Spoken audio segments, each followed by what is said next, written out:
Folks, Bryan Lebo is an amazing guest on One Rental at a Time. We try to get him on once a month, but he is out enjoying life. I wanted to highlight that first discussion where Bryan Lebo and I dove into all the amazing data he has about Vegas. I think it is interesting to look at it in context to where we've been, where we are, and where we might be going. Take a look at Mr. Bryan Lebo.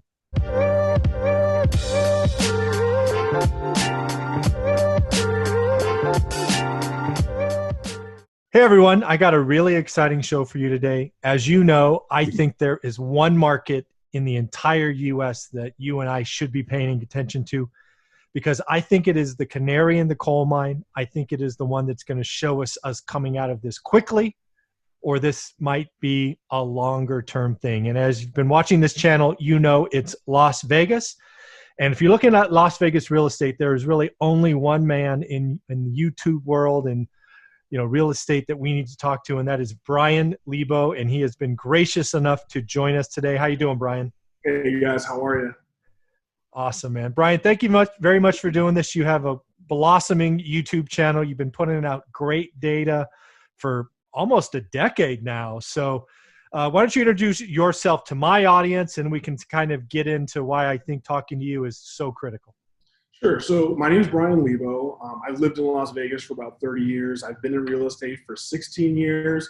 Of course, I do normal residential real estate, but I've also represented 8 banks and asset management companies. So that was a really essential and vital part to our recovery from, say, 2008, late 2008, all the way through the REO boom, went to about 2014, and then we kind of regained normality. So I represented banks and asset management companies. I flipped about 100 homes. I started flipping before there was television shows and all the excitement that there is nowadays. And before you had investment hedge funds that were purchasing, not so much flipping, but institutional renters.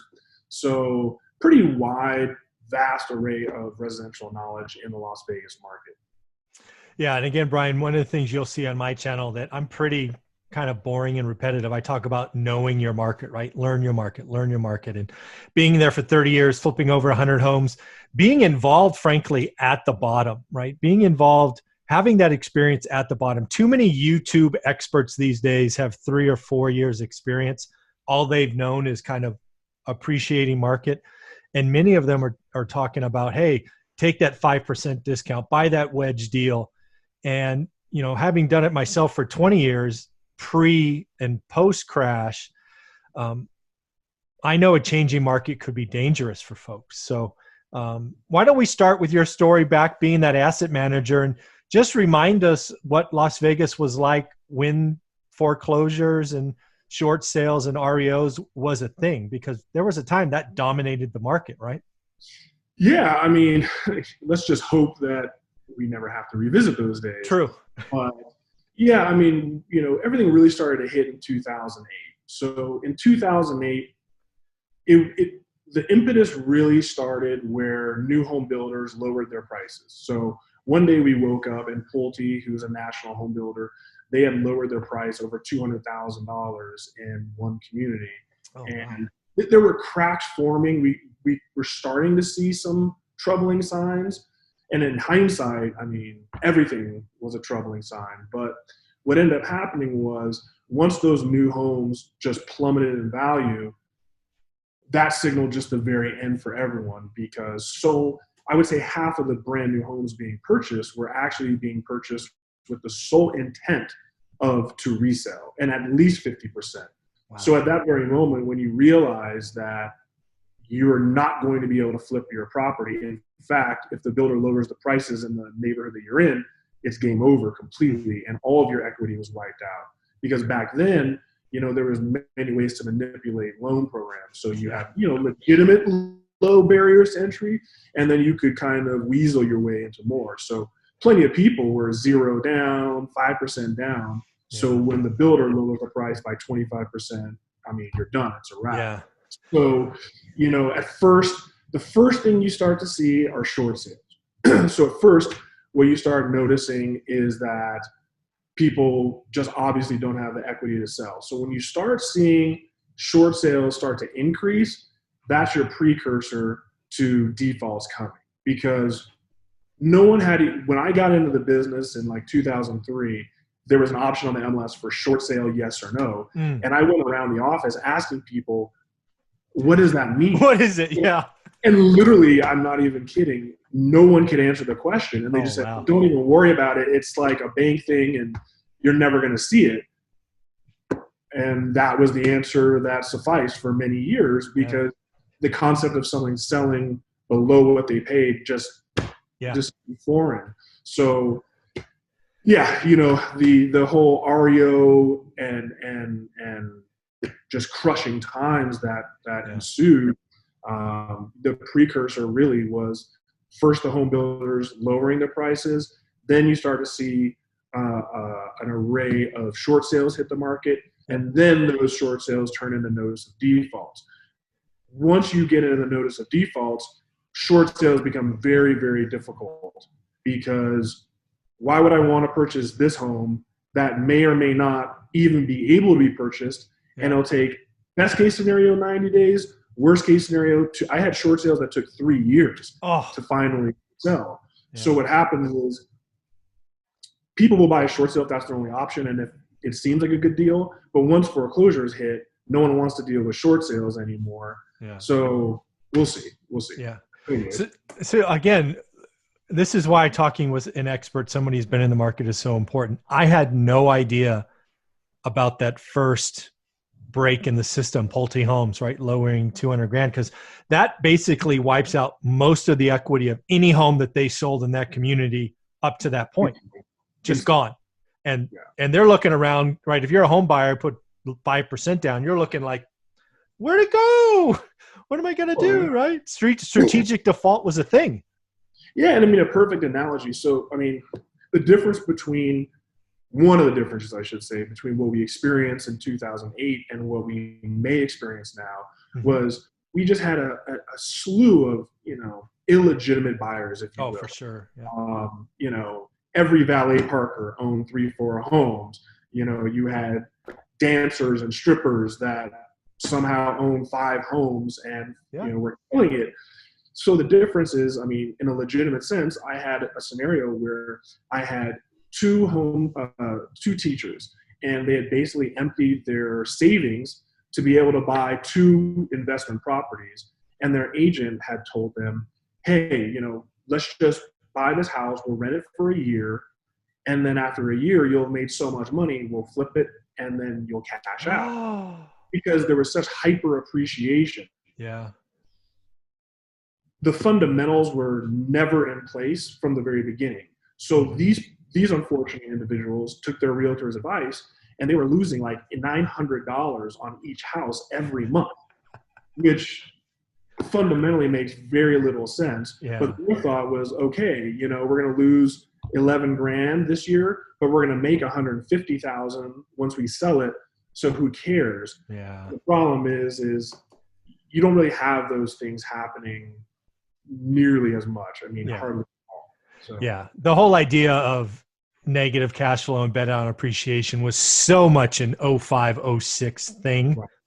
It was just leveraging. Everyone was leveraging and over-leveraging. Yeah. And you don't really quite see that nearly as much, hardly at all. Not at all. One more thing I want to ask about the 06 time frame, and then we can get to today, because I think the setup is very different, and that's what people are going to hear from this is, tell me more about, again, I don't have any experience in Vegas, but I've always see the I don't know what you call them, condo towers, or, just big high rises where most of them are rented out to, or they're basically condos, at least that's what they'd be called in California.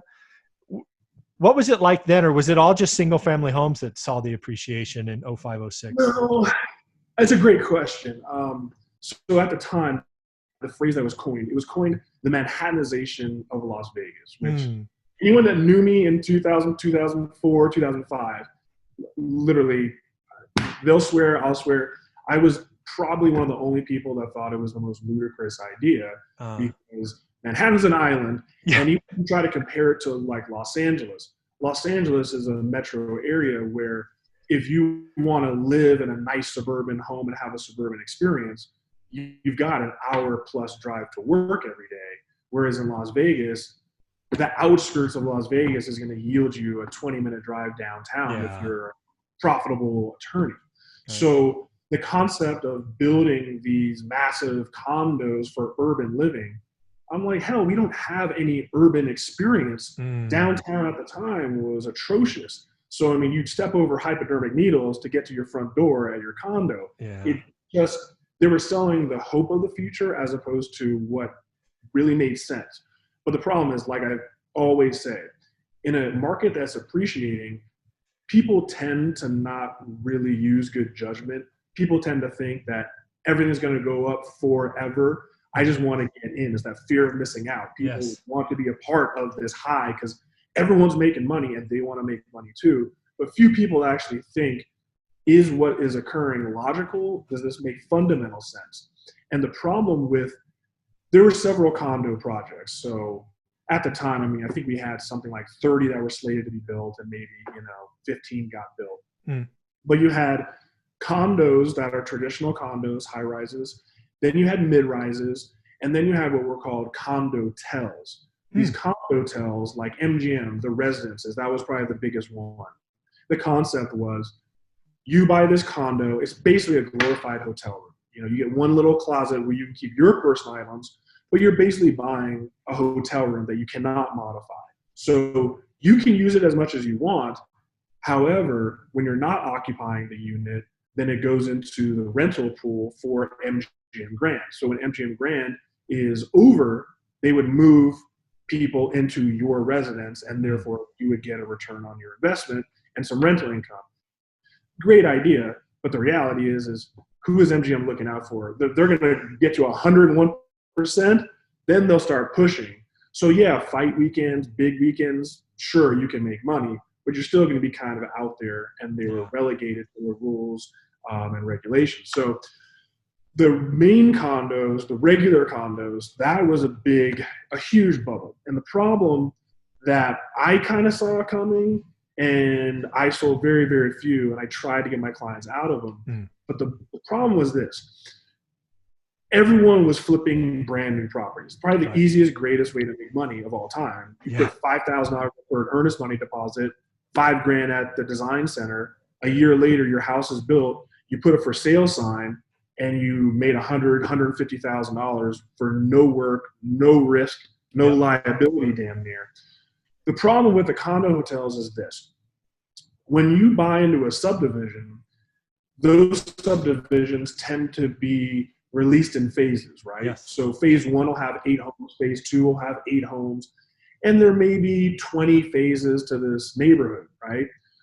Because of those phased releases, what ends up happening is, let's say 8 homes are released. Half the people will be investors that will immediately flip. The other half will be people living in the homes. So what ends up happening is when your house is completed and you go ahead and put it on the market, you're really only competing with like 3 other people around you. And by the time that next phase is completed, you've already sold your house and the other people sold their house. So that made a lot more sense. The problem is when you build a 30-story tower, that tower usually kind of gets all released at the same time. So what ended up happening is you have 500 units, and those high rises, no one in Vegas was planning on living. Everyone that I know who bought a unit in the high rise, I don't know one person that actually had the intention of living in that unit. Interesting. So yeah, some were second homes, but most were investments to be flipped. So the problem is they were very expensive. I mean, anything on the strip was $1,000 a square foot. And the problem was, here's 600 units that become completed. The tower's finally complete. 600 units are built, and then all of a sudden 500 units come on the market. There really wasn't even the demand to begin with. And then that artificial demand, now you just go ahead and just double. It was a bad idea that no one realized was going to happen until it actually happened. But it also kind of coincided with the crash. And the problem with the crash was basically, if you realize that you're going to lose your ass on your unit, you're not going to pay your HOA dues. Yep. These HOA dues are $1,000 a month. Jeez. So all of a sudden, 600 units are built, 500 are on for sale. Now, 400 are short sales. No one's paying their HOA dues. So now your HOA is basically going bankrupt because it can't afford to exist. So then the next step is you lose all of your funding. So condos tend to have what are called certificates. So when you lose your condo certificate, those units cannot be financed. Right. So when you're trying to sell a unit that you thought was going to be worth $1 million, now you're hoping you can get $700,000 in a recession. Who's writing a check for $700,000? Just, no problem. Not going to happen. Once you lose financing, 95% of potential buyers just are out of the game.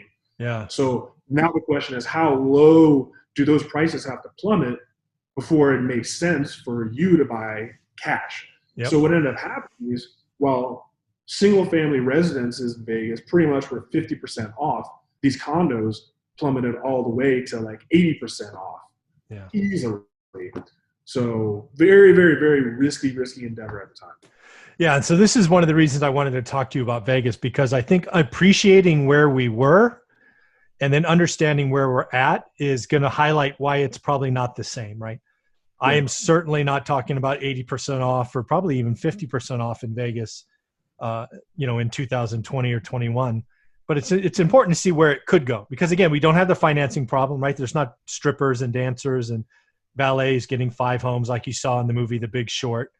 The financing's cheaper, right? It's also 3% usually fixed rate. In 2005 and 6, it was all variable. And why get a 30-year loan? You're just going to refi in 2 years, right? That was the thing that people were talking about. So what I wanted to talk to you about is, let's go to February, right? February 2020. So before the health scare.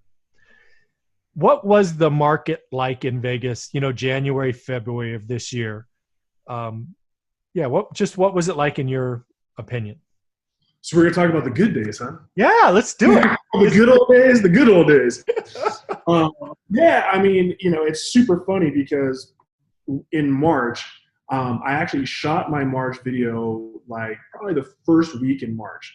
And going into that video, I'm pulling the numbers and I'm watching. The inventory at the time, our inventory had plummeted 37 out of the last 39 weeks. Wow. So we were down to like less than 2 months supply of inventory, which, they say a stabilized market is 6 months.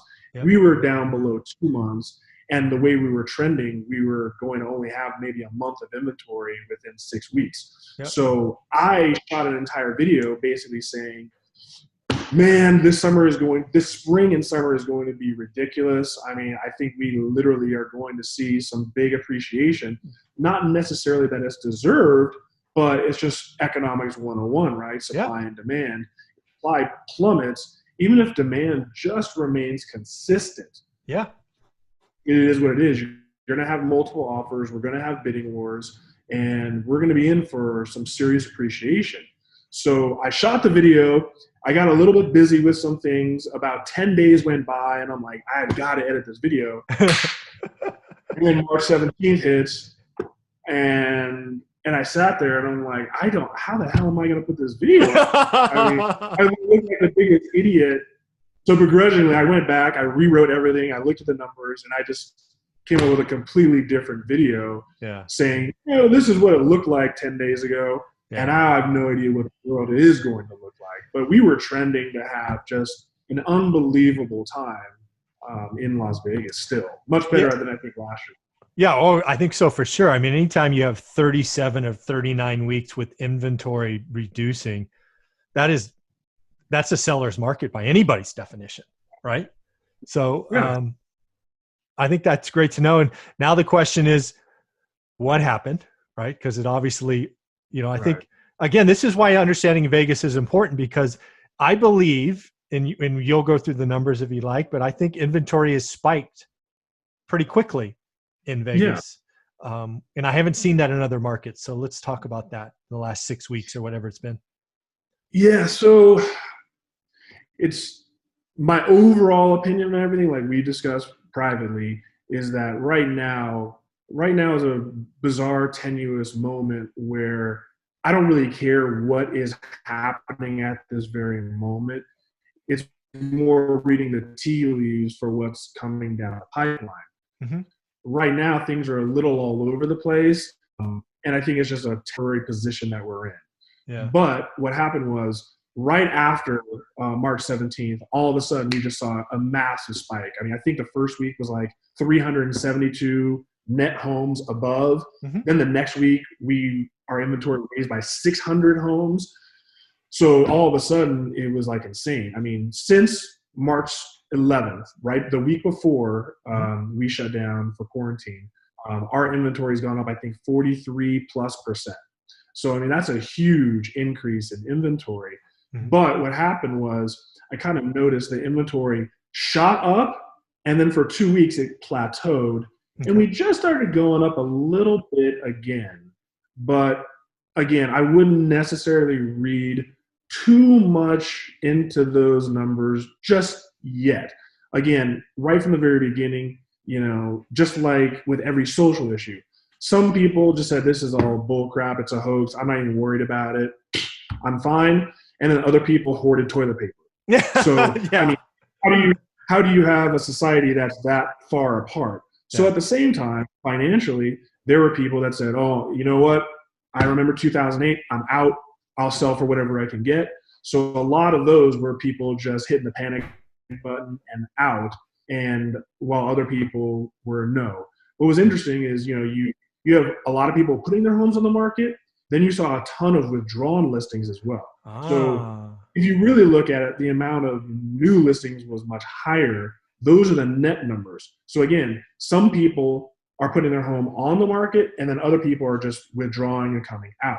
So it's really still early to figure out what trend is really occurring, because some people don't want to show their home. They don't want people in their homes.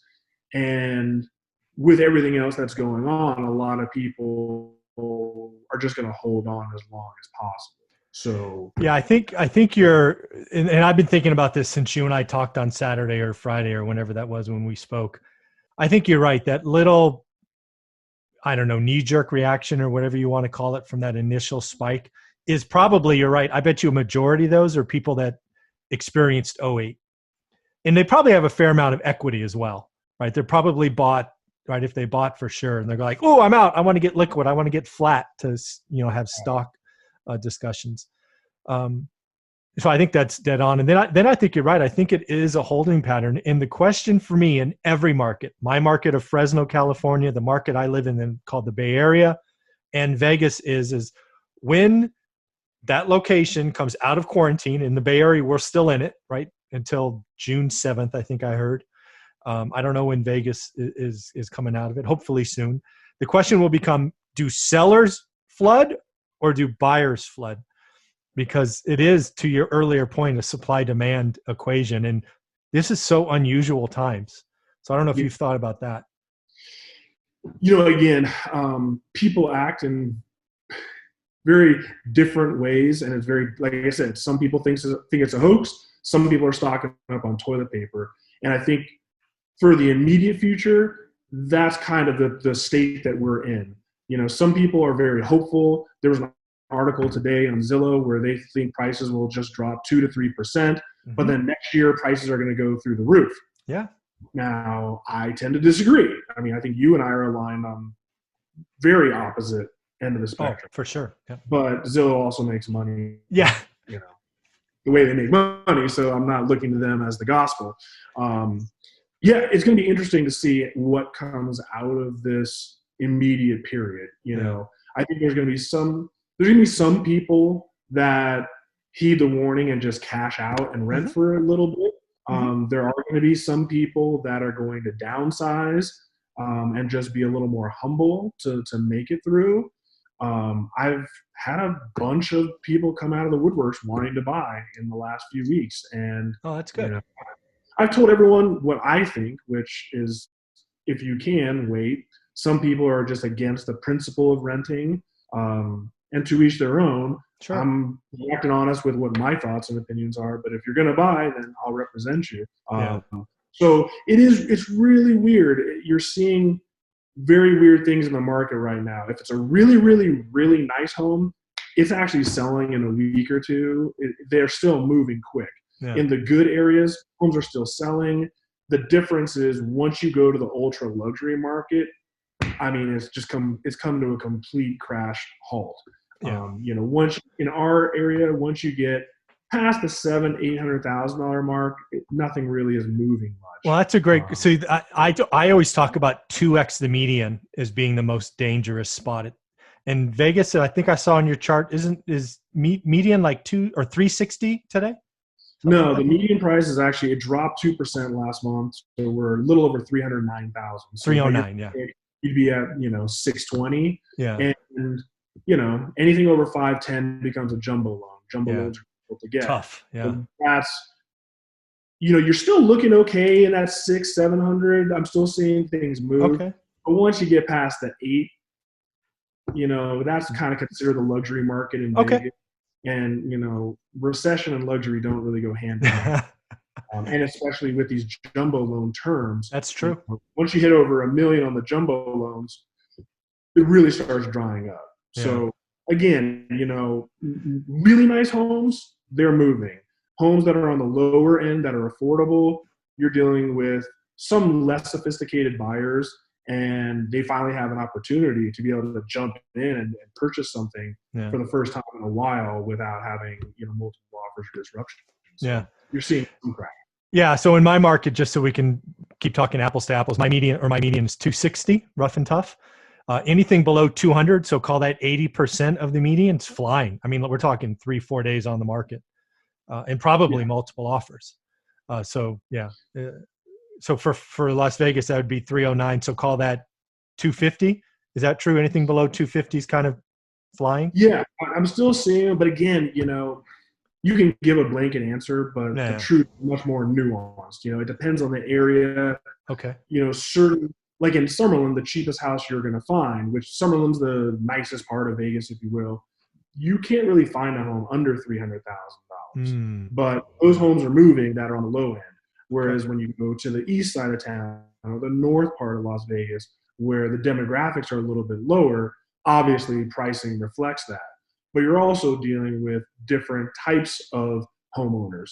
So a lot of the lower demographic, they're completely disenfranchised. Yeah. So it really, really, really just depends. Like during the recession, when I went back and looked at the data, the oddest thing was that it was the bottom of the market that got crushed and the top of the market that got crushed. It was less severe around the medium, but on the bottom end of the market, I mean, you just got completely obliterated.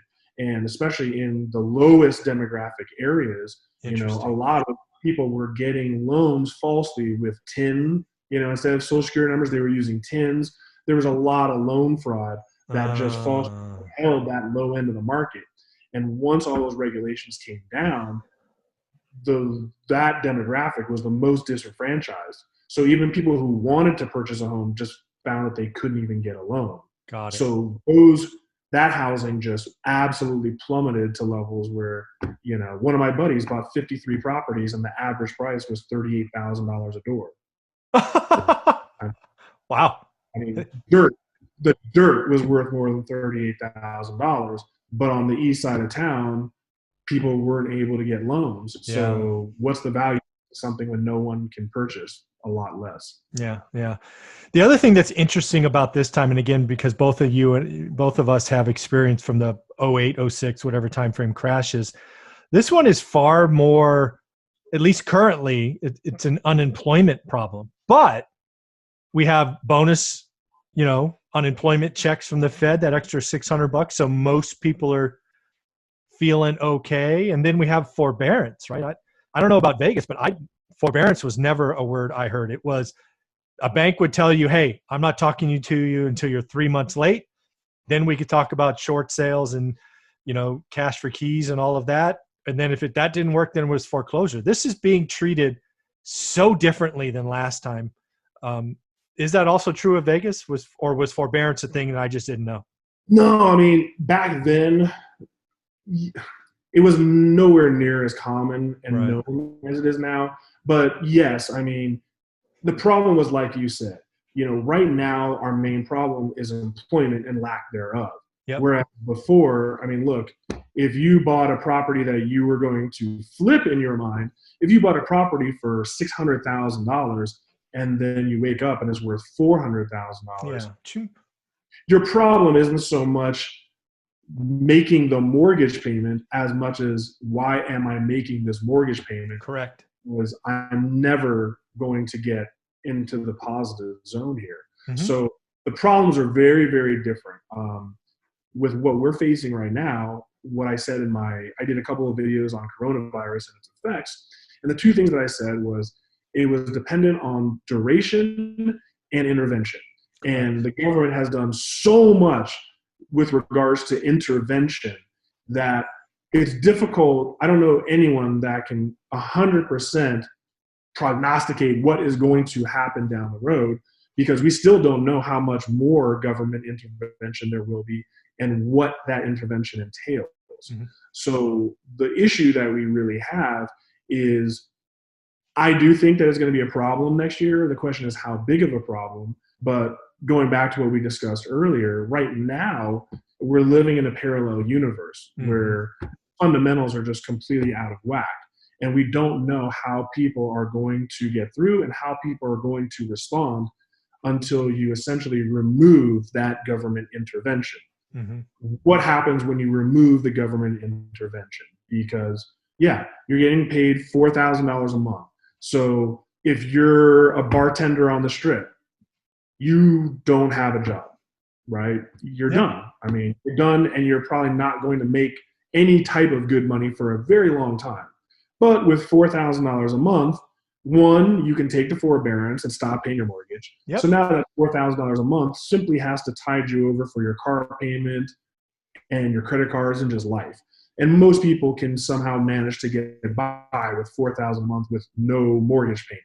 Correct. So the question is, what happens to forbearances in October? The question is, what happens when these unemployed individuals no longer are collecting unemployment? That's the big question. And in Las Vegas, we're being hit tremendously hard. I mean, there's a lot of things here that aren't even really making the news. Station casinos. I scoured yesterday, couldn't find an article, but it's kind of common knowledge here in Vegas. So Station Casinos is arguably the largest local casino hotel operator in Las Vegas. It's mostly for locals, but their flagship is Red Rock Resort, which is here in Summerlin, but the flagship that everyone knows is the Palms Hotel Resort. They had an abysmal failure for their nightclub. They lost a crap load of money and had to shut down their nightclub because it was such a failure and they were hemorrhaging. This is before everything happened. So Stations has come out and said that they're going to reopen Red Rock Resort, which is their flagship and their moneymaker, and where their corporate headquarters is located. But they own two casinos called the Fiesta and another casino called Texas Station. Well, according to everyone in Las Vegas, all the employees for Texas Station and the two Fiestas, everyone was called in to turn in their uniforms. It's just permanent. There's no, who knows if they're going to reopen or liquidate and sell, or if they are going to reopen, it'll be sometime in 2021. Same thing with MGM Resorts. Don't know when Aria is going to open up. Lots of rumors that if basketball doesn't come to Las Vegas, Aria might just not even, they might not even bother until January. So, I mean, there are some huge telltale signs going on right now. And I mean, you've seen the photos flying around the internet of people on the poker table with, a huge plexiglass surrounding. And I don't know if you've seen it yet, but, I'll send you a photo so you can maybe throw it up on the screen. Sure. But we don't know how people are going to respond to Las Vegas, how much money people will have, even if they wanted to come to Las Vegas. It's certainly not going to be the Las Vegas that you knew in February. All the clubs and pools, they've pretty much said, like, the summer's lost. Don't even know if and when the clubs are going to be reopening. So it doesn't really give people much of a reason to come to Las Vegas. Therefore, 29% of our labor force is hugely affected. So again, Yeah. we got a Band-Aid on the problem. Like I said in the video, we're tying our shoelaces tighter right now to walk it off, but you can't do that forever. Yeah. And that's why I love what you put out there. It's just the real stuff. You're not, some, I don't know, real estate agents, real estate brokers, they always want to glorify, right? Everything is always rosy. Everything is always good. Come buy a house, come buy a house, come buy a house. And you're like, no, this is where we are. And you're so right. We are in a parallel universe.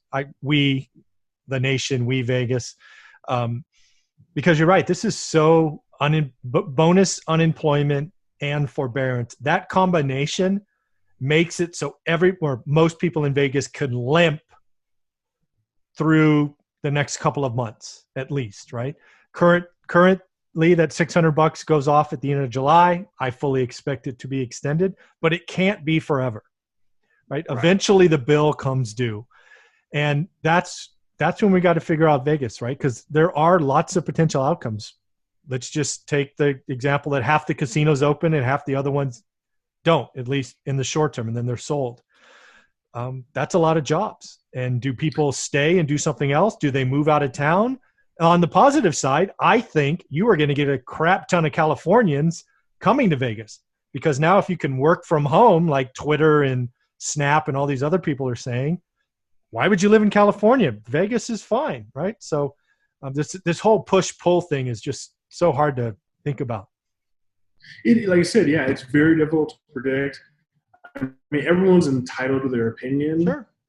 In my opinion, Delusion never got anything done. So there's no point in being delusional. Nothing wrong with being optimistic, but delusional is dangerous. And, think about it. 7 stages of grief. The first one is denial. And I think there's a tremendous amount of heads that are in the sand right now because people don't really want to think and deal with what might actually occur. And the greatest predictor of future performance is past performance. Yeah. So if we go back and look, like if you look at 2008, 2009, so many people held on to material possessions, including their homes, for too long. Yeah. And then by the time that they accepted the reality, it was too late and their options were severely limited. And I think that that's potentially what we're looking at here. This is why, again, another reason I say there's not too much point in looking at current present situation. It's more looking at the underlying numbers and trying to ascertain what this will mean down the road. So again, like I said, a lot of people are very delusional at this moment as far as what will happen because the government has helped them prop things up enough to get by. Yeah. But if you read the tea leaves, it doesn't look very good. Yeah, it doesn't look good currently. Totally agree. I guess the one question I wanted to ask you for sure is, you've already flipped over 100 homes. There's probably a price point that you're thinking, you know what? I might stick my toe back in the water. And if the median is, I don't actually know where you play. Maybe you don't play below the median, but have you already thought how much it would have to go down for you to stick your toe back in the water and say, you know what, I might want to start flipping homes again? There's, again, I could give you just a BS, stock and standard answer, but that's not what we're here for, right? We're here to analyze and think. The truth is that every deal is different. And when it comes to flipping, the money is made on the buy. Oh, for sure. Yeah. So the reason why you saw the industrial institutional flippers like Zillow and Open Door walk was because they felt that they couldn't ascertain what the market was going to do. So if you can't predict what the market is going to do, then how do you know if you're getting a good deal or not? Right? I can buy a house, 30% off right now, but if in 60 days when that house is ready to be marketed, everything is plummeted, yeah, I may have bought the house for what it's worth by the time I sell it. So every deal is different. When it comes to flipping, I would imagine it's relatively universal, but it tends to be a lot easier to flip a lower end home than on the high end, just because it's quicker. Anytime you're flipping, it's about turning your money over and moving on to the next deal. Mm-hmm. So while there's huge profit margins on the luxury end, yeah, a lot of people are just going to get slaughtered right now because, I mean, imagine if you bought a house 8 months ago, you spent 3-4 months on a beautiful remodel, you figure you're going to make $200,000. It's sitting. Yeah. I mean, I can send you a ton. They're just sitting and sitting. And again, at that $1 million price point, most of those buyers are just going, hey, I lost my ass in my portfolio. I don't want to liquidate anything. I don't want to make any major moves. So that's a warning to heed for sure. You know, like we're talking, you know, a $300,000 home in Summerlin, that's the bare bottom. Most of them need remodeling. So yeah, if you can buy one of those for, if you want to sell me one for $220 and I could put 30 grand into it, I'll take that all day long. Okay. But on the same hand, right now, that market segment isn't hurting that bad. Not hurting enough. Buying those homes. So why would you sell me a home at that price when you could easily sell it yourself? Yeah. And for the price that you would sell it to me, I don't want to take the risk. No, totally get it. And maybe it's a metric. Maybe it's not a price point. Maybe that was just a dumb question. Maybe there's metrics because, again, you have data back to 2012. Maybe it's days on market turning around because it might be extending. Maybe it's inventory because, again, inventory's been up 42% or whatever it was in 3 weeks or 6 weeks. Is there your favorite metric that says, hey, things are getting better versus getting worse? Like I said, for me personally, I'm hitting the pause button. Okay. There you go. I mean, every 2 weeks, it's almost like we're getting new information. Don't worry about masks. We need to wear a mask. No, now you have to wear a mask. Yeah. And with Wall Street, I mean, who knows what is going on with all these bankruptcies, and look at all these restaurants that some are coming back, some aren't. We know what is possible, and then we are hopeful that things will just work its way out. But the problem is, I mean, would you want to buy any long-term stocks? I mean, if you're on the stock market, you're in and you're out. You're in and you're out. You really want to go long right now on anything? I don't, Yeah. And that's my feeling is when you're looking to flip, it's somewhat of a longer-term investment because, you're going to be under construction for 30 to 60 days. And in this world, 60 days, it's a lot of time. We could be back. The country could be in quarantine in 60 days. Again, yep. Or everything could be open and everything looks rosy. Yeah. Again, that's just a risk that I personally am not willing to take because I don't want to be stuck. I'm so glad you said that because what I'm telling people all the time is most people that are looking at real estate investing today should just pause and or learn their market. Right? This is not the time. At a market pivot, it's not the time to just rush in because you can get a 5% discount. Right? You can lose your ass in an environment like this. Yeah, I mean, I don't know if you want to segue to, what I think is. Please. So again, a lot of the questions are what's going on right now? What does it look like? And like I said, the true answer is this looks like a parallel universe. I've never seen anything like it. I can prognosticate if this happens. So I do have a series of markers that to me will dictate how and if we're recovering. So for me, like we've discussed, the forbearance situation is a lifesaver and is also a massive potential bubble because the majority of people taking these forbearances do not understand what the forbearance actually means.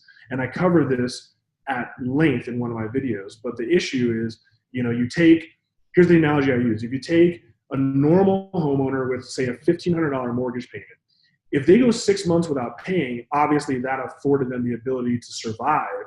But what happens after 6 months, which in most cases will be October 1st.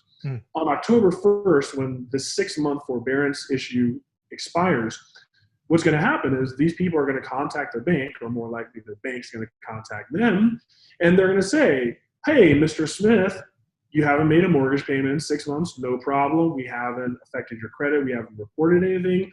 But hey, you're behind $9,000, and we just want to know, would you like to just write us a check? or do we need to work something out? And of course, most people are not going to just write a check for $9,000, otherwise they would have paid their mortgage. So what most people are going to do is say, okay, yeah, what does that mean? Can you just tack it on the back end? For numerous reasons, that is not likely to exist unless you have an FHA loan. So what's going to happen in October is people are going to find out that their only option is to add that principal balance and do a repayment plan. So most likely your scenario is going to be, instead of paying $1,500 a month, you're going to be paying $2,000 a month for the next 18 months so you can catch up on your payments. Well, most people are very tight as it is. So if you're paying $1,500 a month in the greatest economy we've ever had, it's not very likely that you're going to be able to just add $500 arbitrarily for 18 months in an economy that's tanking and in a job force that you likely don't participate in. So to me, I want to see what happens in mid to end October, because that's when these conversations are going to occur. I think by the end of October, you're going to see a massive influx of sellers forced to put their home on the market because they can't pay $2,000 a month when they were 15, and even now 15 sounds rough. So if we get to November 1st and all of a sudden you're like, what happened last month? Inventory just blew up. Then I'm right. Then you can see that these chips are starting to fall. Yeah. Can't say dominoes, but I don't want to be Air Trump there. So yeah, I think that that's really the first precursor we want to look at. Cool. Then the next precursor is, once people stop making their mortgage payments, obviously they go into default, and those defaults will start hitting in January. If you stop paying in October, then they hit in January. So let's see in January 1st, if the notice of default activity goes through the roof. If no notice of default activity goes through the roof, that means you're 6 months to 12 months from a bunch of foreclosures. Say 60% of those notice of defaults will turn into foreclosures. By January 1st, when those notice of defaults are filed, that's when I want to see how many short sales are popping up on the market. Yeah. How many people put their home on the market in October and are freaking out and lowering it to the price that they can't afford to sell. So to me, this, unless something severely happens over the next few months where we go, you can't avoid, like our inventory, it's kind of plateaued. If our inventory just continuously looks like an upward trend, that's not good. If it plateaus, okay, doesn't necessarily mean anything. Right. The first benchmark to me is end of October. Okay. Next benchmark is January, and then we'll know kind of where we're at in like March. Yeah. So let me just ask you one question, just given the story that you gave me at the start of the video. I think what you've outlined is kind of step 2 and 3, but there is that step 1 that I had never known or thought about, and that was that Pulte discussion. Do you think there's a chance that new developments, which are still going on in Vegas, that might be the first sign that they drop the prices again, or there's not enough of them and it won't happen? Nearly as obvious. Whether it was intentional or just serendipitous, we'll find out. One of the main differences between now and during the original boom are two things. One, the median price between new homes and resale homes now is just stratospherically off. Whereas in 2007, going into 2008, there wasn't a huge gap like there is today. Yeah. And that affects a lot of issues when it comes to buying new homes, because if I have to sell my home and pull out the equity to buy this new home, the smaller the gap, the more it makes sense. The higher the gap, the less. That's one of the reasons why you didn't see people putting their homes on the market for sale and why inventory was dropping, was because so many people that normally historically would have put their home up for sale, maybe spent another $100,000 to buy a new home, went, let me do the math. Well, my house is in a great neighborhood. I love my neighbors. But to get the new version, it's going to cost me $350,000. I'll just stay and remodel. Yeah. So that's part of the reason why we weren't creating inventory that normally, historically, we would have created. Okay. So with the price drops, the third issue is this. Even in 2007, when you would buy a brand new home, lot premiums were, 2, 3, 5 grand, maybe 20 grand. An unbelievable lot would be 60 grand, maybe 80 grand. If you were on the golf course, it would be $200,000. Okay. Now we've got lot premiums in just regular gated neighborhoods where they're regularly asking $400,000. I told you about one. Base price of the home is $850,000, and there's lot premiums that are $1.1 million. So the difference is these builders have gone so absurdly ridiculous with these lot premiums that instead of having a community where you're charging $400,000 for a lot premium, if they find themselves too impacted, they can just go, hey guys, great news. Instead of a $400,000 lot premium, it's going to be $40,000. We'll throw in these upgrades. We'll do landscaping. I mean, things got so crazy during the recession that, they were throwing cars in. They'll pay off your SID. As a builder, the last thing you ever want to do is lower that base price. That's literally the very last thing you will ever do. It's not impossible that builders won't lower the base price, but what's most likely is first, you're going to see those lot premiums just plummet.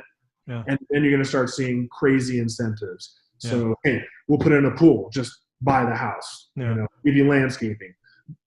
I don't think you're going to see what happened before with base prices. Base prices aren't really the main problem with new homes. It's the ridiculous lot premiums. Well, let's talk about that. And again, I have zero experience with lot premiums, right? Everything I buy is already existing, and usually it's 40 years old. But do you generally finance the lot, or do you have to pay the lot up front and then you just finance the $800K? No, so it depends on the builder that you're using, right? So different builders have different rules, and it also depends on how much you upgrade the home. So typically what will happen is, let's say you want to buy a home that's $700,000 and it has a $200,000 lot premium. Okay. Depends on the builder, depends on the neighborhood that they're building in. You choose the house that you like. Yeah. Then you have, if there's 8 lots available in this release, only certain lots will be able to accommodate the floor plan that you choose. Yep. So you choose the floor plan, and then basically you'll write them an earnest money check. And again, depends on the builder, depends on the price. It might be 20 grand, might be 30 grand. Then once you secured your lot, then the next step is to go to the design center and choose your structural options and choose structural is done a contract, but your flooring, all of your upgrades, that's done at the design center. Okay. Most of them, it's a nominal amount. Some of them want 50% upfront. Some of them say, hey, you just have to go nothing. But if you exceed a certain amount, now we're scared that you've done so much upgrades to the home that we can't resell it. So if you exceed, say, 50,000 in upgrades, after 50,000 is 50% upfront deposit. So it really depends. But there's been a ton of cancellations on new homes. But what hasn't and won't be able to be told is how many people put $30,000 down for their earnest money and then went to the design center and wrote another check for $30,000. So they got $50,000 on the table. Yeah. That lot is just part of the purchase price. So so that's what I'm asking, right? So could we, so the base, so what I'm hearing you say, and please tell me if I'm wrong, and let's use your example of 700, 200, and we'll say 100 grand in upgrades just to tie this out. So isn't it possible that, so the $700,000 base price stays the same, the 100 grand in upgrade stays the same, but in theory, they could take that 200 grand lot fee down to 20 grand. And wouldn't that be considered a price drop of 18%? Sure. Okay. The issue is once you're in contract, because you got to remember, this is business, and builders are not in business to be nice, generous people who understand what you're going through. No, I'm worried about the next purchase, because that was what I heard you say about Pulte in our first example, is they whacked values 200 grand. So maybe it's not the base price that gets whacked 200. Maybe it's those stupid lot fees this time. Well, and I don't know. It depends on how you're referencing it, right? Okay. So when let's say we walk in off the street, yesterday they were asking $400,000 for lot 23. Today it's only 40,000. Yep. That is what I see happening. Yes. The difference is for the people, let's say, the house was 700, the lot was 400, and then we spent 100 on upgrades. So now we're into the house for $1.2 million. Yep. Once we're in contract, they're not going to go, hey, man, I No, know you want to cancel. I understand. How about we just take $360,000 off that lot premium because that's what we're doing forever. That's not going to happen. They're going to not say, going to you want happen. to cancel, we'll keep your $50,000 in deposits. Yep. Thank you. Yeah. Um, We'll just sell so it again. exactly. So I think the first thing you're really going to start noticing is as that lot premiums have become more reasonable. That's going to be the main thing. So again, do you think that's, again, just to tie it way back to 2006 or 8, Mm-hmm. do you think lot fee reduction is even before October? Yeah, I think it definitely could happen Okay. for sure. Because again, you know, the numbers for new home sales tend to be a little bit more delayed, and I don't Yeah. have that immediate access like I do. I can tell you right now to the moment exactly where we stand, not so much with new homes. And you're relying on certain honesty from the Yeah. reporting department, right? Yeah. You know, how many visits, how many turns. So there's no question that new homes are having a difficult time. Yeah. That's without doubt. But the question is, are they a private company or are they a publicly traded company? A lot of times that could have huge differences. Your smaller builders that are private, they don't have to answer to shareholders. So, you know, during the recession, a lot of shady stuff happened. I mean, America West Homes, one of the greatest scams of all time. When this happened, I never ever sold another America West home. They went in and said, hey, look, I know prices are falling. I know people are scared. So here's what we're going to do. And this is true. They went in and said, look, if you purchase a home now, even though I know things are bad, if you try to sell your home in the next, I think it was 3 years, they said, if you try to sell your home in the next 3 years and you can't sell it for more than what you paid, we'll eat it. So you have nothing to be afraid of. I mean, what a great Awesome. insurance. So they got tons of people to just, all right, well, if they warranty it. And then what do you think their next step was? Bankruptcy. They filed bankruptcy. Yeah, that's shady. Yeah, and you know, Larry Canarelli was the owner, and he was probably the largest builder that owned all this land in the Southwest. And they filed bankruptcy on part. He managed to keep his land, came right back up, sold more homes, and business continues. Yeah. So, I mean, I do think that you're going to see a lot of incentives start to occur. Yeah. The question is, in what ways, in what fashion, and who is it coming from? Again, if you're a private small builder, you may not have the liquidity to ride this out for a few years. You might just have to just get something on the books. Yeah, if for you sure. are a larger company and like Toll Brothers or Pulte and you're well solvent, you might say, you know what? Let's just not worry too much about the numbers today. It's not worth dropping our pants for. Let's hold out. Let's give a little bit of incentives, but let's not do anything. Let's slow roll it. Let's build it slow. That kind of stuff. Yeah. We'll just have to see as the. Well, one of the things I'm going to be looking for now is, because I'm sure they're going to market lot fee reductions, right? It'll be a selling point, right? Yeah. Oh, take this, you know, next to the tee box used to be 400, now it's 40. Again, just using simple math. That'll be something I look for between now and October. And then in October, I'm going to look for, the things that you're talking about. So, and then January again. So, why don't you tell folks how they can follow you? Because again, you put out a lot of great stuff. How can they follow you? How can they be a part of your YouTube channel? Thanks so much.